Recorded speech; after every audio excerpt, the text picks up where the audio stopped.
questions? All right. John, when you were a kid, was this tournament on your radar, and what is it that you enjoy about playing here? No, it wasn't. Even though it was pretty close to where I grew up, it wasn't on my radar until I turned pro, and I was fortunate enough to get a wild card at this tournament straight out of college, and it had some success that year in 2007. So ever since then, I've always come back. I missed it in 2012 for the Olympics, but outside of that, I've been here every year. Feel super comfortable here, and for the most part, I've always played well, and I think I like the court a lot. So just a lot of things kind of work in my favor this week. Did you get a chance to sightsee or anything? When you were downtown today, right?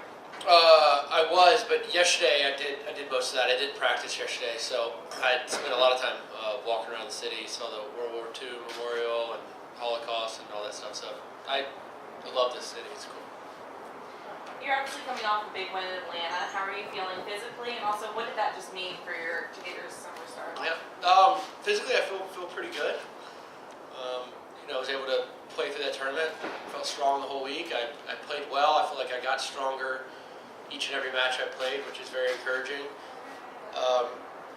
So it does wonders really for my confidence, and especially knowing that I could have been out my first match there. I had to save 2 match points, and that's how tennis goes sometimes. So I was fortunate there, and I started rolling after that. So just like last summer, I won Atlanta last year and did extremely well here. So far, I'm off to another good start. Any other questions? Remember about that? That was your first pro tournament, in 07? Getting the wild card. So what do you remember? I know it was a little bit of an interesting with the tiebreakers that summer.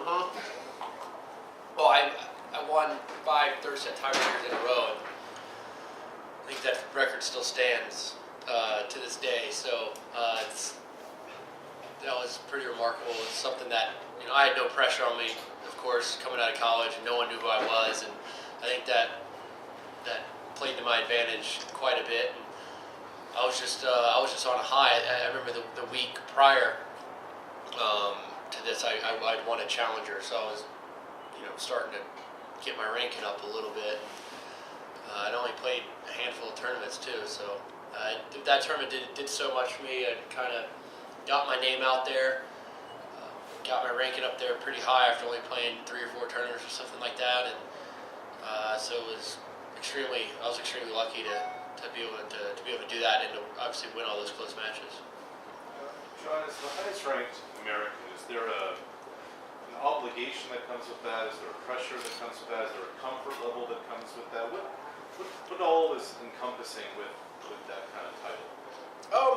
For me, I don't think it puts too much pressure on me. I've always said that I was never pegged to be the next #1 ranked American. And also at the same time, as you guys know, American tennis right now isn't the best it's been. So it's a little different. I think in the 90s you have 3-4 guys in the top 10.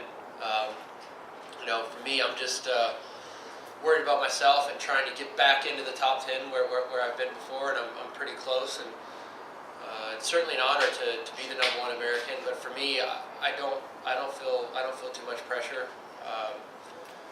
I just control what I can control and try to do everything in the most professional way and let my results speak for themselves. And so far in my career, I've been pretty proud of what I've done so far. So I don't feel like I've underachieved by any means.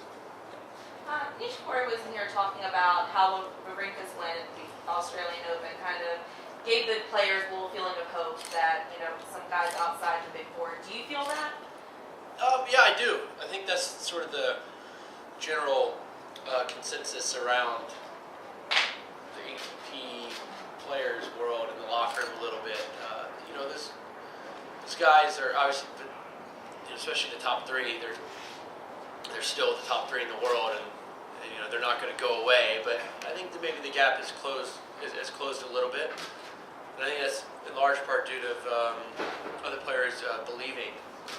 So that's the most important thing when you go up against a guy like Rafa, Roger, or Novak. You just have to believe that you can beat those guys, and I think players more and more are showing that belief.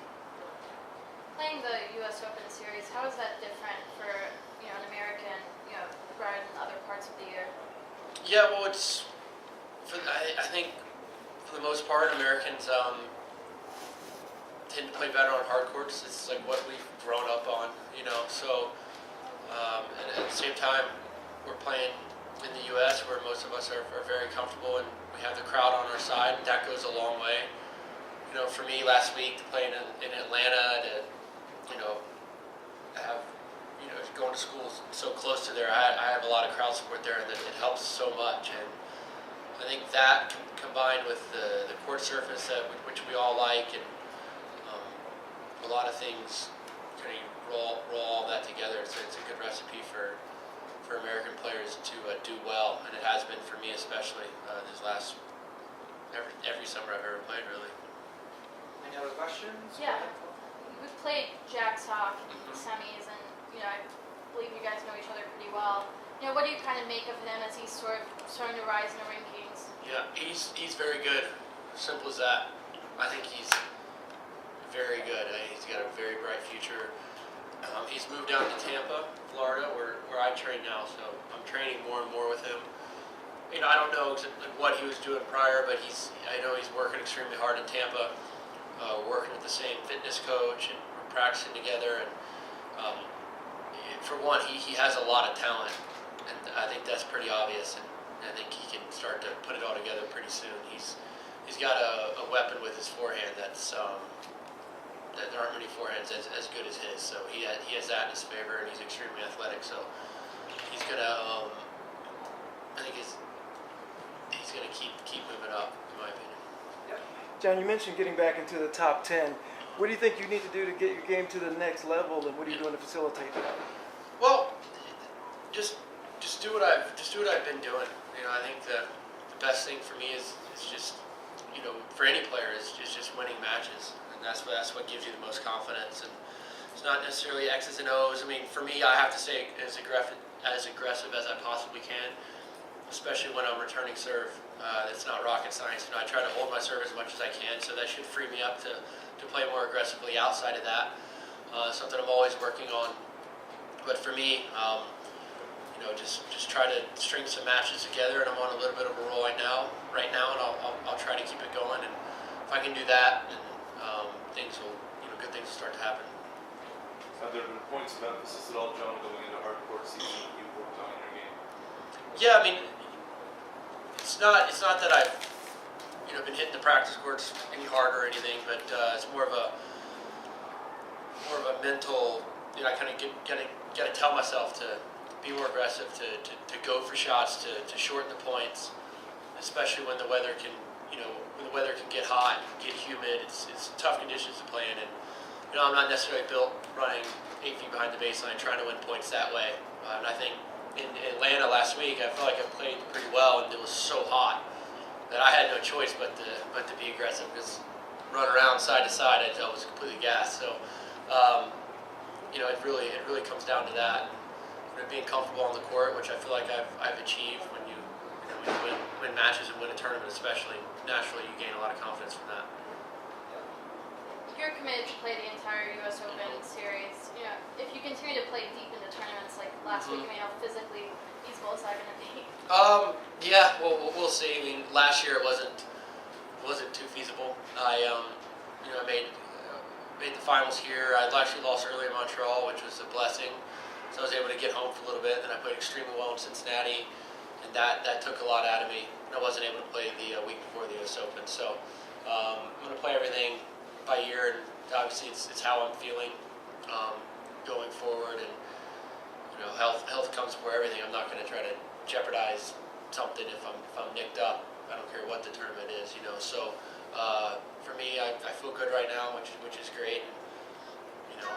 I'm not thinking about these tournaments ahead of me right now. I'm really just focused on each tournament as they come along, and right now my focus is here in DC.